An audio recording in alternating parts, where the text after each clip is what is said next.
রাজশাহী বিশ্ববিদ্যালয়ের 2024-25 শিক্ষাবর্ষের স্নাতক প্রথম বর্ষের এ ইউনিটের ভর্তি পরীক্ষা অনুষ্ঠিত হয়েছে। এই ইউনিটে মোট 1872টি আসনের বিপরীতে পরীক্ষায় বসবেন 96,162 জন ভর্তিচ্ছু। সেই হিসেবে আসনের বিপরীতে লড়বেন 51 জন শিক্ষার্থী। শনিবার বেলা 11টা থেকে দুপুর 12টা ও দুপুর 2:30টা থেকে বিকাল 3:30টা পর্যন্ত 2 শিফটে এ পরীক্ষা অনুষ্ঠিত হয়।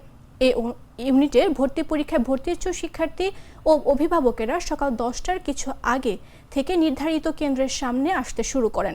পরে সকাল 10:30টার দিকে পরীক্ষার্থীরা সারিবদ্ধ হয়ে পরীক্ষা কেন্দ্রে প্রবেশ করেন। পরীক্ষার হলে কোনো ধরনের ক্যালকুলেটর, মোবাইল ফোন, ব্লুটুথ ও মেমোরিযুক্ত অন্য কোনো ধরনের ইলেকট্রনিক ডিভাইস সঙ্গে নিতে দেওয়া হয়নি। এদিকে শিক্ষার্থীদের নির্ধারিত কেন্দ্রে পৌঁছে দিতে জরুরি বাইক সার্ভিস চালু করে বিশ্ববিদ্যালয়ের শাখা ছাত্রদল। দেশের বিভিন্ন প্রান্ত থেকে আসা ভর্তিচ্ছুদের অনেকে নির্ধারিত সময়ের মধ্যে কেন্দ্রে পৌঁছাতে পারেন না। তাদেরকে দ্রুত পৌঁছে দিতে ছাত্রদলের এ উদ্যোগ প্রশংসা পেয়েছে বিভিন্ন মহলে।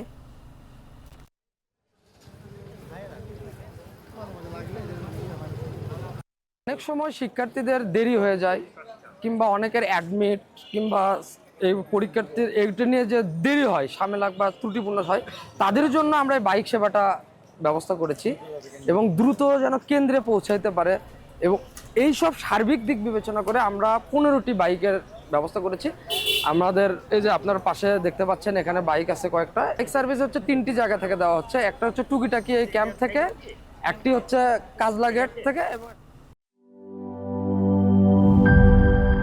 একনল হ্যান্ড ওয়াশ 100% প্যারাবেন ফ্রি, তাই নিরাপদ হাতের জন্য আস্থা রাখুন একনলে।